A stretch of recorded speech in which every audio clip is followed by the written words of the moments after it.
Hello my dear students, welcome to EduZone, the commerce platform. ഇന്ന് നമ്മൾ discuss ചെയ്യുന്നത് business സ്റ്റഡീസിലെ 8ാമത്തെ ചാപ്റ്ററായ കൺട്രോളിങ്ങിനെ കുറിച്ചിട്ടാണ്. Just we start our class. Okay, what you mean by controlling? Controlling is the process of which management ensure that actual activities conform to the planned activities. അല്ലേ? എന്താണ്? യഥാർത്ഥ പ്രവർത്തനങ്ങൾ പ്ലാൻ ചെയ്ത രൂപത്തിൽ തന്നെ നടത്തുന്നുണ്ട് അല്ലെങ്കിൽ നടന്നിട്ടുണ്ട് എന്ന് ഉറപ്പുവരുത്തുന്ന മാനേജ്മെൻറ്റ് ഫംഗ്ഷനാണ് controlling. Okay, controlling is the process of through which management ensure that actual activity conform to the planned activity. Plan ചെയ്ത രൂപത്തിൽ കാര്യങ്ങൾ മുന്നോട്ട് നടന്നിട്ടുണ്ട് എന്ന് ഉറപ്പുവരുത്തുന്ന പ്രക്രിയക്ക് പറയുന്ന പേരാണ് നിയന്ത്രിക്കൽ ഓർ കൺട്രോളിങ്. കൺട്രോളിങ്ങിന് കൂൺസ് ഓർ ഡൊണാൽ കൊടുത്തൊരു ഡെഫിനിഷൻ കൂടി നമുക്ക് പറയാം. Managerial control implies measures of accomplishment against the standard and the erection of deviation to assure attainment of objectives according to plans.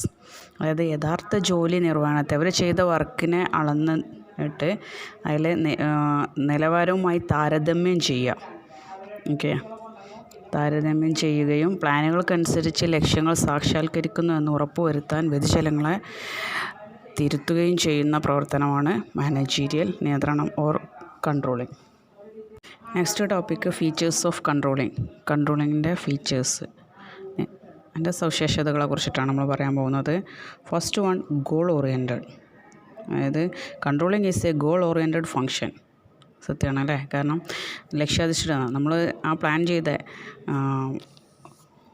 നമ്മൾ മുൻകൂട്ടി പ്ലാൻ ചെയ്ത കാര്യങ്ങൾ ആ രൂപത്തിൽ നടന്നിട്ടുണ്ടോ എന്ന് ഉറപ്പ് വരുത്തുന്നതാണ് കൺട്രോളിങ് അല്ലേ? അച്ചീവ് ചെയ്തിട്ടുണ്ടോ എന്ന് നോക്കലാണ്. അപ്പോൾ പിന്നെ മുൻകൂട്ടി നിശ്ചയിച്ച ലക്ഷ്യങ്ങൾ നേടിയെടുക്കുന്നതിന് വേണ്ടി സ്ഥാപനത്തിൻ്റെ വിഭവങ്ങൾ ഫലപ്രദവും കാര്യക്ഷമമായി ഉപയോഗിക്കേണ്ടതുണ്ടെന്ന് ഉറപ്പ് വരുത്തുക. ആ ലെവലിൽ ചെയ്തിട്ടുണ്ടോ എന്നാണ് നോക്കുന്നതാണ് first one. Controlling is a goal oriented function. Second feature എന്ന് പറയുന്നത് controlling is a pervasive function. കാരണം മാനേജ്മെൻറ്റ് ഓൾ ലെവൽസ്, അതായത് top, middle, lower, all levels expected to perform controlling function. കാരണം എല്ലാ മേഖലയിലും കൺട്രോളിങ് ആവശ്യമാണ് അല്ലേ? ലൈക്ക് പ്ലാനിങ്ങിനെ പോലെ തന്നെയാണ്. പ്ലാനിങ് പവേഴ്സീവാണ്, അതുപോലെ കൺട്രോളിങ്ങും പവേഴ്സീവാണ്. തേർഡ് ഫീച്ചർ എന്ന് പറയുന്നത് controlling as A forward as well as backward looking. മുന്നോട്ടും പിന്നോട്ടും ദൃഷ്ടി പായിക്കുന്നതാണ് കൺട്രോളിങ്. ശരിയാണ്, കാരണം ഫോർവേഡ് ലുക്കിംഗ് ആണ്, മുന്നോട്ട് നോക്കുക. അതായത് മുമ്പുള്ള, അതായത് കഴിഞ്ഞ പാസ്റ്റിലെ അനുഭവം, എക്സ്പീരിയൻസ് വെച്ചിട്ടാണ് ബാക്കിയുള്ള കാര്യങ്ങൾ അവർ കൺഫേം ചെയ്യുന്നത്. As it aims at the improve future performance. ഭാവിയിലെ പെർഫോമൻസ് ഇമ്പ്രൂവ് ചെയ്യുന്നത് ബേസ്ഡ് ഓൺ പാസ്റ്റ് എക്സ്പീരിയൻസ്. മുമ്പുള്ള എക്സ്പീരിയൻസ് വെച്ചിട്ടാണ് ഫ്യൂച്ചർ പെർഫോമൻസ് ഇമ്പ്രൂവ് ചെയ്യുന്നത്. Then backward looking. As it measure and compare actual performance with standard fixed in the past.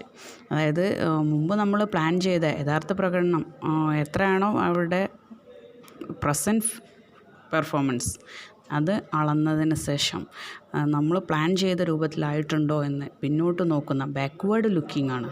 അതാണ് അങ്ങനെ പറയാൻ കാരണം. Forward ലുക്കിങ്ങും backward looking എന്ന് പറഞ്ഞാൽ, ഫോർവേഡ് ലുക്കിംഗ് എന്ന് പറഞ്ഞാൽ പാസ്റ്റ് എക്സ്പീരിയൻസ് വെച്ചിട്ട് പെർഫോമൻസ് നോക്കുക. ബാക്ക്വേർഡ് ലുക്കിംഗ് എന്ന് പറഞ്ഞാൽ നമ്മുടെ ഇപ്പോഴത്തെ പ്രസൻറ്റ് പെർഫോമൻസ് പ്ലാനിങ് സ്റ്റാൻഡേർഡ് വെച്ചിട്ട് കമ്പയർ ചെയ്യുക. That is backward looking. അടുത്തത് കൺട്രോളിങ് ഈസ് എ കണ്ടിന്യൂസ് പ്രോസസ്സാണ്. കൺട്രോളിങ് ഒരു കണ്ടിന്യൂസ് പ്രോസസ്സാണ്. ബിക്കോസ് കൺട്രോളിങ് ഇൻവോൾവ്സ് മെഷർ ചെയ്യുന്നുണ്ട്. കൺട്രോളിങ്ങിൽ നമ്മൾ ചെയ്ത വർക്ക് മെഷർ ചെയ്യുന്നുണ്ട്. Compare of result with standard. അത് കിട്ടിയ വർക്ക് നമ്മൾ എത്രയാണോ പ്ലാൻ ചെയ്ത സ്റ്റാൻഡേർഡ് എത്രയാണോ അതായിട്ട് കമ്പയർ ചെയ്യുന്നുണ്ട്. ദെൻ എന്തെങ്കിലും തെറ്റ് വന്നിട്ടുണ്ടെങ്കിൽ കറക്റ്റ് ചെയ്യുന്നുണ്ട്, സജഷൻ കൊടുക്കുന്നുണ്ട്. എല്ലാ കാര്യങ്ങളും നടന്നിങ്ങനെ റൊട്ടേറ്റ് ചെയ്തിങ്ങനെ നടക്കുന്നത് കൊണ്ട്, ഒരു സൈക്കിൾ രൂപത്തിൽ വരുന്നത് കൊണ്ട് തന്നെ controlling as a continuous process, ഒരു തുടർച്ചയായ പ്രക്രിയയാണ്. കാരണം ജോലി മെഷർ ചെയ്യുന്നുണ്ട്, അവർ ചെയ്ത ജോലി മെഷർ ചെയ്യുന്നുണ്ട്, കമ്പയർ ചെയ്യുന്നുണ്ട്, ദെൻ എഡിറ്റ് ചെയ്യുന്നുണ്ട്. അങ്ങനെ കാര്യങ്ങളൊക്കെ നടക്കുന്നത് കൊണ്ട് തന്നെ controlling as a continuous process. അപ്പോൾ ഏതൊക്കെയായിരുന്നു features? Controlling is goal oriented, then pervasive, forward and backward looking, continuous process. പ്രത്യേകം ശ്രദ്ധിക്കേണ്ട ഒരു കാര്യം, കൺട്രോളിങ്ങിലെ ഒരു ക്വസ്റ്റ്യൻ വരാനുള്ളത് forward as well as backward looking ആണെന്ന് പറയാൻ കാരണം എന്ത്? കൺട്രോളിങ് മുന്നോട്ടും പിന്നോട്ടും നോക്കുന്ന പ്രക്രിയയാണെന്ന് പറയാൻ കാരണം എന്തെന്നുള്ളൊരു ക്വസ്റ്റ്യൻ എപ്പോഴും വരുന്നതാണ്. കാരണം മുമ്പ് ചെയ്ത വർക്ക് വെച്ചിട്ട് പെർഫോമൻസ് ഇമ്പ്രൂവ് ചെയ്യുന്നതും വിലയിരുത്തുന്നതും അതുപോലെ ഇപ്പോഴത്തെ വർക്കിനെ പ്ലാൻ ചെയ്ത വർക്കായിട്ട് നോക്കുന്നത് കൊണ്ടും അതിനെ മുന്നോട്ട് നോക്കലും പിന്നോട്ട് നോക്കലും എന്ന് പറയാൻ കാരണം. അടുത്തൊരു ടോപ്പിക് എന്ന് പറയുന്നത് ഇമ്പോർട്ടൻസ് ഓഫ് കൺട്രോളിങ്ങിൻ്റെ പ്രാധാന്യത്തെക്കുറിച്ചിട്ടാണ്. First one, accomplishing organisational goal, അല്ലേ? കൺട്രോളിങ് സംഘടനാപരമായ ലക്ഷ്യം സാക്ഷാത്കരിക്കലാണ് കൺട്രോളിങ് എന്ന് പറയുന്നത്. ഓക്കെ, അപ്പോൾ അത് ആവശ്യമാണ്. ലക്ഷ്യം സാക്ഷാത്കരിക്കാൻ കൺട്രോളിങ് ആവശ്യമാണ്. സെക്കൻഡ് ഇമ്പോർട്ടൻസ് എന്ന് പറയുന്നത് controlling judging accuracy of standard. അതായത് നമ്മുടെ control system helps in verifying the accuracy of the standard. അതായത് കറക്റ്റായിട്ട് നമുക്ക് ചെക്ക് ചെയ്താൽ അതിൻ്റെ കൃത്യത എത്രമാത്രം ക്ലിയർ ആയിട്ടുണ്ട് നമുക്ക് കൺഫേം ചെയ്യാൻ പറ്റും, accuracy. Okay, then third point എന്ന് പറയുന്നത് making efficient use of resources. വിഭവങ്ങളുടെ കാര്യക്ഷമമായ വിനിയോഗത്തിന് ഏത് രൂപത്തിലാണോ നമുക്ക് ആവശ്യമുള്ളത്. A good control system seeks to reduce wastage and spoilage of resource. നല്ലൊരു കൺട്രോളിങ് സിസ്റ്റം ആണെങ്കിൽ വേസ്റ്റേജും സ്പോയിലേജൊക്കെ നമുക്ക് റെഡ്യൂസ് ചെയ്യാൻ പറ്റും. Fourth point is improving employee motivation. A good control system ensure employees awareness regarding what is expected to the and what is the standard of performance for appraisal. Motivate, so the controlling motivate employees and help them to give better performance. അവർക്ക് തൊഴിലാളികൾക്ക് നല്ല രീതിയിൽ അവരെ motivate ചെയ്ത് അവരുടെ work ചെയ്യാൻ controlling പ്രേരിപ്പിക്കും. Fourth important point of controlling ensure order and discipline. Controlling offers an atmosphere of order and discipline in the organization. ഓർഗനൈസേഷൻ്റെ നല്ല രീതിയിൽ അച്ചടക്കവും ക്രമവും ഉറപ്പാക്കാൻ നല്ലൊരു കൺട്രോളിങ് സിസ്റ്റത്തിന് സാധിക്കും. Next, controlling facilitate coordination in action. അതായത് ഏകോപനത്തിന് സൗകര്യമൊരുക്കും. That is controlling provide direction to all activities and effort to achieve organisational objectives. Okay, then last point, controlling facilitate decision making. Clear? അതായത് തീരുമാനമെടുക്കലിന് സൗകര്യമൊരുക്കും. Whenever there is a division of actual performance from the standard, control helps in deciding future course of action. നമ്മളൊരു work ചെയ്തിട്ടുണ്ടെങ്കിൽ അതിലെന്തെങ്കിലും ആ standard ലെവലിൽ എത്തിയിട്ടില്ല എന്നുണ്ടെങ്കിൽ അത് തമ്മിലൊരു ഡിഫറൻസ് ഉണ്ടെങ്കിൽ അതിനെ മേക്കപ്പ് ചെയ്ത് നല്ലൊരു സജഷൻ കൊടുക്കാൻ, തീരുമാനം എടുക്കാനൊക്കെ നല്ലൊരു കൺട്രോൾ സിസ്റ്റത്തിന് കഴിയുകയുള്ളൂ. അതുകൊണ്ട് കൺട്രോളിങ് അത്യാവശ്യമാണ് ഒരു ബിസിനസ് സ്ഥാപനത്തിൽ. ഓക്കെ, അപ്പോൾ ഏതൊക്കെയായിരുന്നു importance of controlling? Accomplishing organizational goal, judging accuracy of standards, making efficient use of resource, then improving employee motivation, ensure order and discipline, facilitating coordination in action, and last one, facilitating decision making. Limitations of കൺട്രോളിങ്ങിൻ്റെ ദോഷങ്ങൾ, അതായത് പരിമിതികൾ എന്തൊക്കെയാണെന്നാണ് നമ്മൾ പറയാൻ പോകുന്നത്. First one, difficulty in setting quantitative standard. അതായത് quantitative standard നമുക്ക് അളക്കാൻ പ്രയാസമാണ്. കാരണം ഒരാളുടെ തൊഴിലാളികളുടെ സാറ്റിസ്ഫാക്ഷൻ അത് നമുക്ക് എത്രയുണ്ടെന്ന് നമുക്ക് അളക്കാൻ ബുദ്ധിമുട്ടായിരിക്കും. ഓക്കെ, അപ്പോൾ qualitative standard, setting quantitative standard ഡിഫിക്കൽട്ടാണ്. Then second point, little control on external factors. ബാഹ്യ ഘടകങ്ങളുടെ കാര്യത്തിൽ വളരെ കുറഞ്ഞ നിയന്ത്രണം. നമുക്കറിയാം അല്ലേ, നമ്മുടെ വീട്ടിൽ നമ്മുടെ ഫാമിലിയിലെ കാര്യങ്ങൾ നമുക്ക് കൺട്രോൾ ചെയ്യാം, പുറത്ത് മറ്റൊരു ഫാമിലിയുടെ നമുക്ക് കൺട്രോൾ ചെയ്യാൻ പറ്റില്ല. അതുപോലെ തന്നെയാണ് ഒരു ബിസിനസ് സ്ഥാപനത്തിലും. And enterprise helpless in controlling external factors such as government policy, technological change, competition, change in ഫാഷനൊക്കെ. കാരണം നമ്മുടെ സ്ഥാപനത്തിൽ നമുക്ക് പ്രൊഡക്ഷൻ്റെ കോസ്റ്റ് കുറച്ചും കാര്യങ്ങളൊക്കെ ചെയ്യാം, പുറമേ ഗവൺമെൻറ്റിൻ്റെ പോളിസി നമുക്ക് കൺട്രോൾ ചെയ്യാൻ പറ്റില്ല. ടേസ്റ്റ് മാറുന്നത്, ഫാഷൻ ചേഞ്ച് ചെയ്യുന്നത്, അതൊന്നും നമുക്ക് കൺട്രോൾ ചെയ്യാൻ പറ്റില്ല. ഓക്കെ, ദെൻ തേർഡ് പോയിൻ്റ് എന്ന് പറയുന്നത് resist from employees may resist control measure because they may feel that when will reduce or curtail their freedom. And the employees won't like to installation of CCTV in the organization because they are kept under strict watch.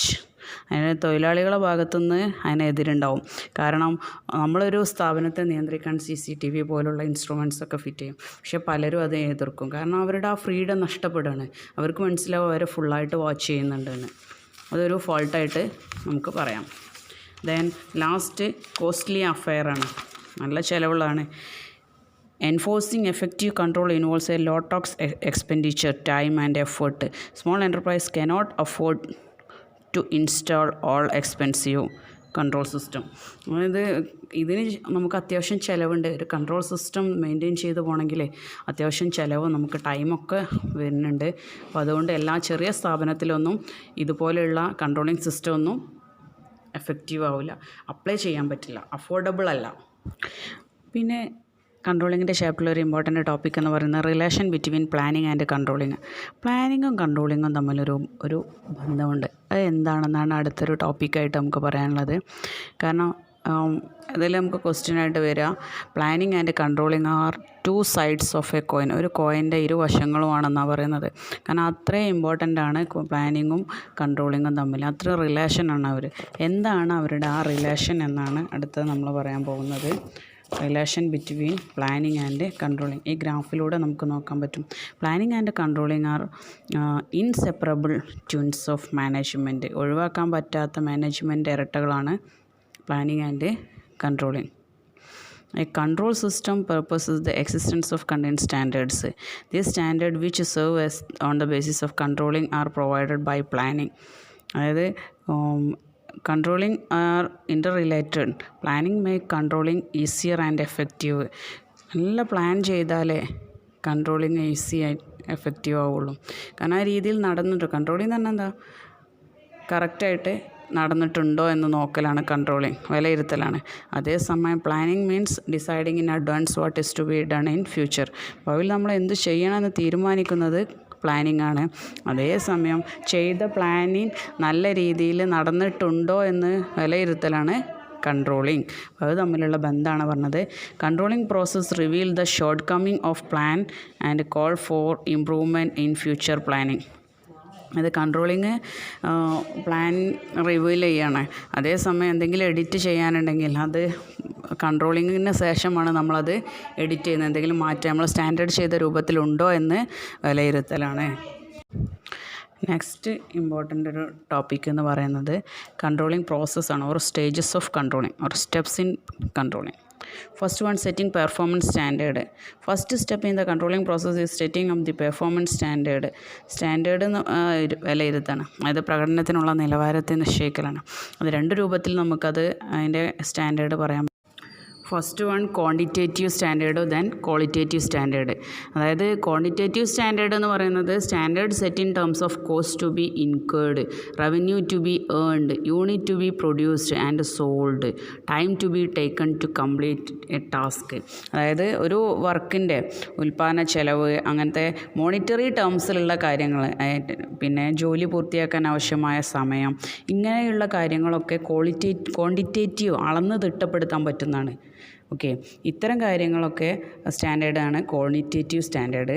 Then quality നോക്കുകയാണ്, അതായത് good വില്ല്, എംപ്ലോയീസിൻ്റെ motivation, ഇത്തരം കാര്യങ്ങളൊക്കെ നോക്കുന്നതാണ് quantitative standard നോക്കുന്നത്. Okay, ഇനി second step എന്ന് പറയുന്നത് ഫസ്റ്റ് സ്റ്റാൻഡേർഡ് നിശ്ചയിച്ചു, then measurement of actual performance, യഥാർത്ഥ ജോലി നിർവഹിക്കുന്നത്. അതായത് നമ്മൾ സ്റ്റാൻഡേർഡ് ഇത്ര ലാഭം വേണമെന്ന് പറഞ്ഞു, അത് എത്രയുണ്ടെന്ന് നമ്മൾ നോക്കുക. അതായത് ഇത്ര പറഞ്ഞിട്ടുണ്ട്, അതായത് 1 lakh നമ്മൾ സ്റ്റാൻഡേർഡ് ഫിക്സ് ചെയ്തിട്ടുണ്ട്. പക്ഷെ നമ്മൾ ഇപ്പോഴത്തെ കറക്റ്റ് പൊസിഷൻ എത്രയിലാണോ, നമുക്ക് ആക്ച്വൽ പെർഫോമൻസ് എത്രയാണെന്ന് കാൽക്കുലേറ്റ് ചെയ്യുക, യഥാർത്ഥ ജോലി നിർവഹണം അളക്കുക. ദെൻ തേർഡ് പോയിൻ്റ് എന്ന് പറയുന്നത് രണ്ടും അളന്നു നോക്കിയതിന് ശേഷം യഥാർത്ഥ നിർവഹണത്തെ, അതായത് comparing actual performance with standard. നമ്മുടെ സ്റ്റാൻഡേർഡ് 1 lakhും നമ്മുടെ ആക്ച്വൽ പെർഫോമൻസ് 75,000 ആയി. ഓക്കെ, അപ്പോൾ നമ്മൾ എന്ത് ചെയ്യും, ഇത് നമ്മൾ കമ്പയർ ചെയ്യണം. എവിടെ എത്രയാണ് നമ്മുടെ സ്റ്റാൻഡേർഡ് എന്നും നമ്മുടെ ആക്ച്വൽ പെർഫോമൻസ്, ഇപ്പോൾ കിട്ടിയ പെർഫോമൻസ് എത്രയാണെന്നും കമ്പയർ ചെയ്യാം. അതാണ് തേർഡ് സ്റ്റെപ്പ്. ഫോർത്ത് സ്റ്റെപ്പ് എന്ന് പറയുന്നത് അനലൈസിങ് ഡീവിയേഷനാണ്. അതായത് നമ്മുടെ ബിസിനസ്സിൽ നമ്മൾ സ്റ്റാൻഡേർഡ് ഫിക്സ് ചെയ്തു, ആക്ച്വൽ പെർഫോമൻസ് നോക്കി, ഈ ആക്ച്വൽ പെർഫോമൻസും സ്റ്റാൻഡേർഡും തമ്മിൽ കമ്പയർ ചെയ്തു. ഇത് കമ്പയർ ചെയ്യുമ്പോൾ നമുക്ക് മനസ്സിലാവും എത്രയാണ് മാറ്റമെന്ന്. വ്യതിയാനങ്ങൾ വിശകലനം ചെയ്യുക എന്നാണ് അനലൈസിങ് ഡീവിയേഷൻ എന്ന് പറയുന്നത്. ആ മാറ്റം എത്രയാണെന്ന് കണ്ടുപിടിക്കുക. ഓക്കെ, അതാണ് 4th സ്റ്റെപ്പ്. അത് കണ്ടുപിടിച്ചിട്ട് എന്താണ് അതിൻ്റെ കാരണം എന്നത് കൂടി നമ്മളൊന്ന് കണ്ടുപിടിക്കുകയാണ്. എന്താണ് കാരണമെന്ന് നമ്മൾ നോക്കുകയാണ്. തമ്മിലുള്ള വ്യത്യാസം നോക്കിയിട്ട് അത്രയും വ്യത്യാസത്തിന് കാരണം എന്താണെന്ന്. ഈ കാരണത്തിൽ 2 രൂപം പറയുന്നുണ്ട്. ഒന്ന് management by എക്സംഷനും critical point കൺട്രോളും.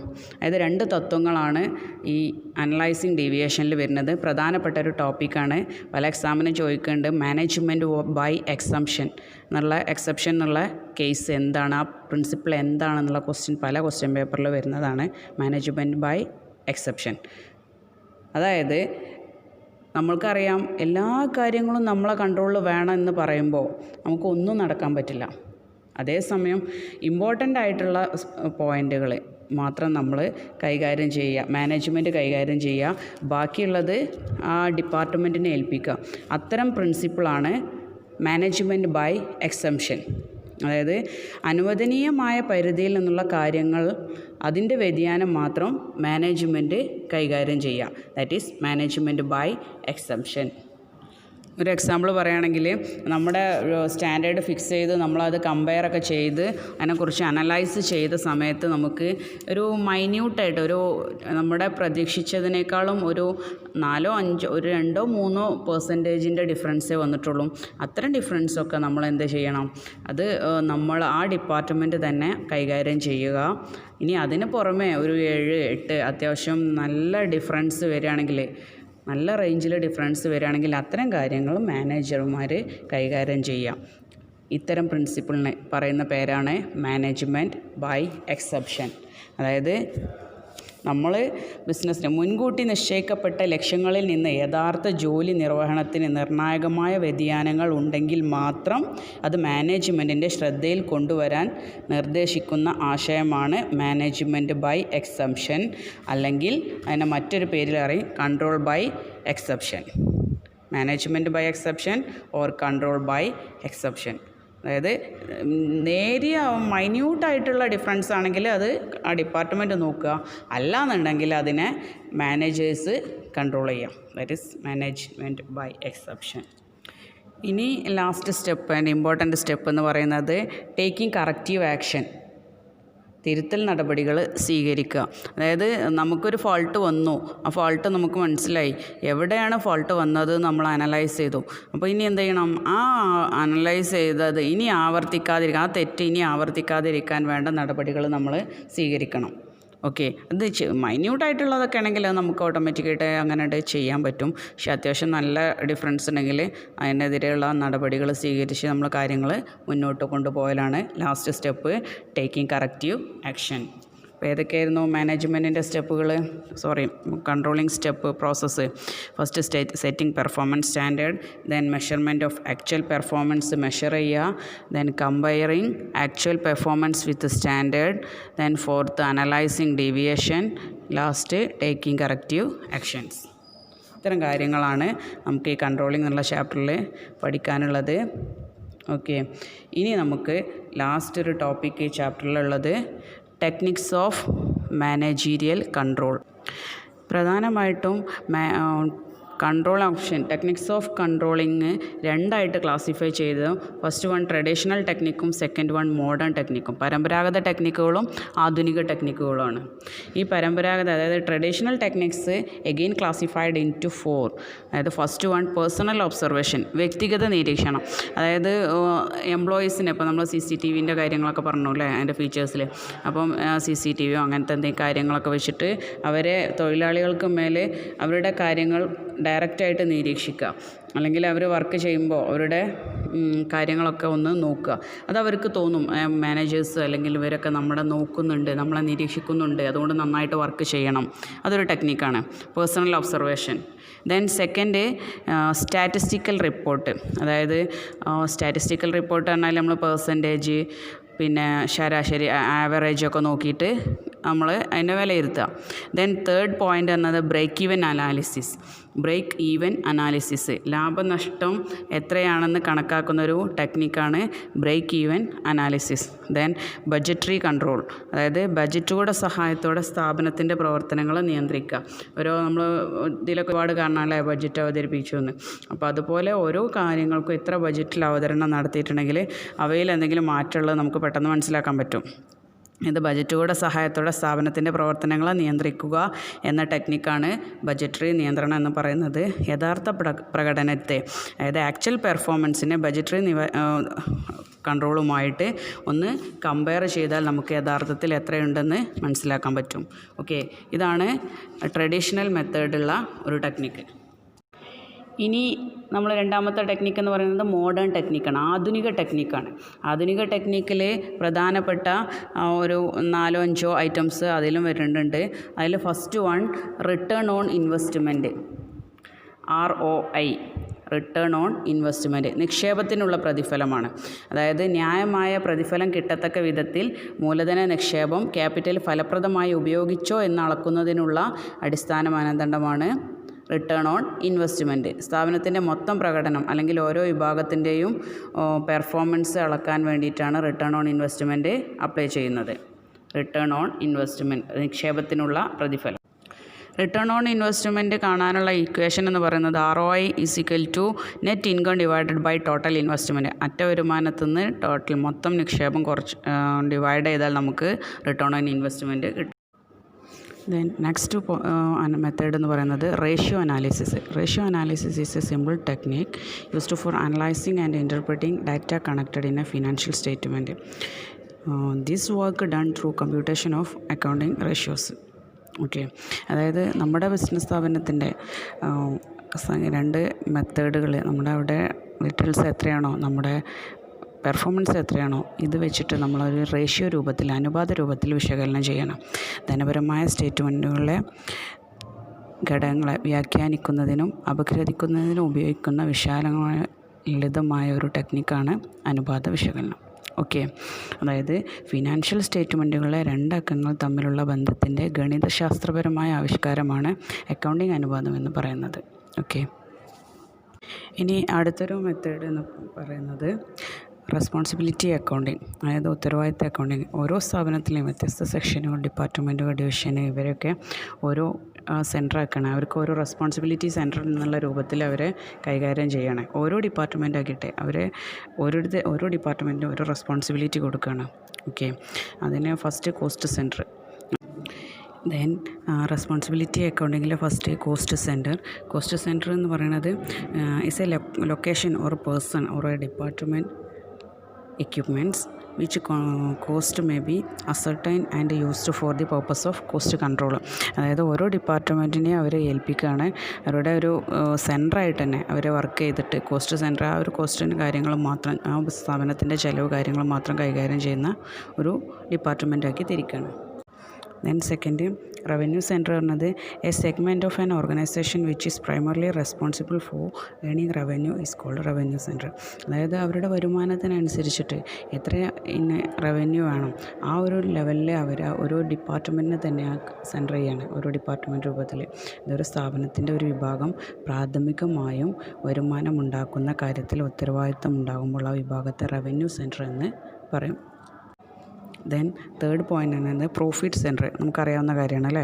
Profit centre is A segment of activity of an organisation which is responsible for making profit ആണ്. ഇവിടെ ലക്ഷ്യ പേരിലൂടെ തന്നെ പ്രോഫിറ്റ് മേക്കിംഗ് ആണ് വരുന്നത്. ഓക്കെ, ഒരു സ്ഥാപനത്തിലെ ലാഭം ഉണ്ടാക്കുന്നതിന് ഉത്തരവാദിത്തമുള്ള പ്രവർത്തനങ്ങൾ, അതായത് അവർ മാക്സിമം ലാഭം ഉണ്ടാക്കുന്ന എന്തൊക്കെയാണോ ഉത്തരവാദിത്തം റെസ്പോൺസിബിലിറ്റി അവർക്ക് കൊടുക്കുന്നത്, അതൊക്കെ പ്രോഫിറ്റ് സെൻറ്ററിൻ്റെ ഒരു റെസ്പോൺസിബിലിറ്റിയാണ്. ദെൻ ഫോർത്ത് പോയിൻ്റ് എന്ന് പറയുന്നത് ഇൻവെസ്റ്റ്മെൻറ്റ് സെൻറ്ററാണ്. ഇവരുടെ മെയിൻ ലക്ഷ്യം എന്ന് പറയുന്നത് പ്രോഫിറ്റ് അല്ല, not only responsible for profit but for investment made in the form of asset. അതായത് ലാഭം ഉണ്ടാക്കുക എന്ന ഉത്തരവാദിത്തത്തിന് പുറമെ ആസ്തികളുടെ, അതായത് അസറ്റിൻ്റെ രൂപത്തിലെ നിക്ഷേപങ്ങൾ നടത്തിയതിൻ്റെ ഉത്തരവാദിത്തം കൂടി ഇത്തരം ഡിപ്പാർട്ട്മെൻറ്റുകൾക്കും. ദെൻ ലാസ്റ്റ് ഒരു ഓഡിറ്റ് കൂടിയുള്ളത് മാനേജ്മെൻറ്റ് ഓഡിറ്റാണ്. Management audit is an audit of management. ആ പേരിൽ തന്നെ ഓരോ ഓഡിറ്റിനെ കുറിച്ചിട്ട് നമുക്ക് മനസ്സിലാക്കാൻ പറ്റും.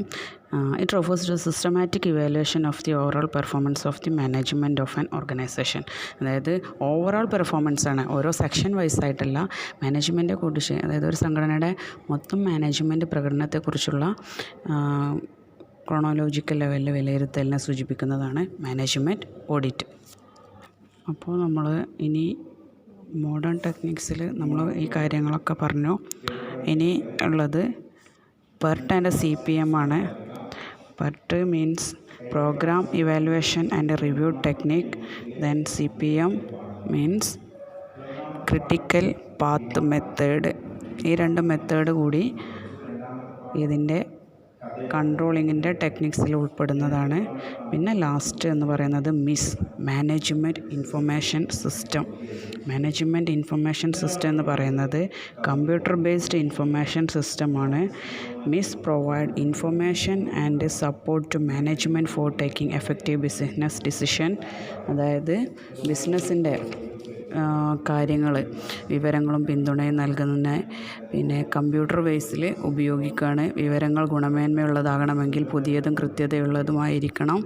പിന്നെ ഇതൊക്കെയാണ് മാനേജ്മെൻറ്റ് ഇൻഫർമേഷൻ സിസ്റ്റത്തിൽ പഠിക്കാനുള്ളത്. ടെക്നിക്സിൽ വരുന്ന കാര്യങ്ങളൊക്കെയാണ് ഇതെല്ലാം. ഓക്കെ, ടെക്നിക്സിൽ പ്രധാനമായിട്ട് പിന്നെ മോഡേൺ ടെക്നിക്സിൽ നമ്മൾ ഓരോ പോയിൻറ്റുകൾ പറഞ്ഞിട്ടുണ്ട്. അതിലിപ്പം PERT, CPM, അതിൻ്റെ ഫുൾ ഫോം ചോദിക്കാം. PERT programme evaluation and review technique, CPM critical path method, then management information system. Okay, അപ്പോൾ ഈ ചാപ്റ്ററിൽ നമ്മൾ കൺട്രോളിംഗ് എന്നുള്ള ഈ ചാപ്റ്ററിൽ അത്യാവശ്യം ഇമ്പോർട്ടൻ്റ് ടോപ്പിക് തന്നെയാണ്. ഇതിൽ meaning of controlling, definition, features of controlling, importance and advantages, then limitations of controlling. പിന്നെ ഇതിലൊരു ഇമ്പോർട്ടൻ്റ് ടോപ്പിക് എന്ന് പറഞ്ഞാൽ relation between planning and controlling. Then steps in the process of കൺട്രോളിങ്ങിൻ്റെ കൺട്രോൾ പ്രോസസ്സ്, അതിൻ്റെ സ്റ്റെപ്സാണ് നമ്മൾ അടുത്തതായിട്ട് പഠിച്ചത്. അതായത് 5 സ്റ്റെപ്പ് ഉണ്ട്. അതിൽ അത്യാവശ്യം ഫോക്കസ് ചെയ്യേണ്ട ഒരു ഏരിയ എന്ന് പറയുന്നത് അനലൈസിങ് ഡീവിയേഷനാണ്. ഡീവിയേഷൻ അനലൈസ് ചെയ്യുമ്പോൾ അത് കൂടുതലാണ് അതിൻ്റെ ഏരിയ റേറ്റ് എന്നുണ്ടെങ്കിൽ, ആ മാർജിൻ കൂടുതലാണെങ്കിൽ നമ്മളത് മാനേജ്മെൻറ്റ് ഇടപെട്ടാൽ മതി. അത് അത്തരം പ്രിൻസിപ്പിളിൽ പറയുന്നതാണ് control by exception or management by exception. 2 മെത്തേഡിൽ ഇത് പറയാം. ഓക്കെ, പിന്നെ നമ്മൾ പറയാനുള്ളത് ഏറ്റവും അത്യാവശ്യം ഫോക്കസ് ചെയ്യേണ്ട ഏരിയ ടെക്നിക്സ് ഓഫ് കൺട്രോളിംഗ് ആണ്. 2 രൂപത്തിൽ ടെക്നിക്സ് ഉണ്ട്, മോഡേൺ ടെക്നിക്സും ട്രഡീഷണൽ ടെക്നിക്സും. ട്രഡീഷണൽ ടെക്നിക്സിൽ നമ്മൾ personal observation, statistical report, break even analysis, budgetary control. Then modern ടെക്നിക്സിൽ വരുന്നത് return on investment, then rate analysis, responsibility accounting, PERT, CPM, then management information system. ഇതൊക്കെയാണ് ഈ ചാപ്റ്ററിലെ ഇമ്പോർട്ടൻ്റ് ടോപ്പിക്ക് നമ്മൾ കവർ ചെയ്തു പോയത്. Okay, thank you, by.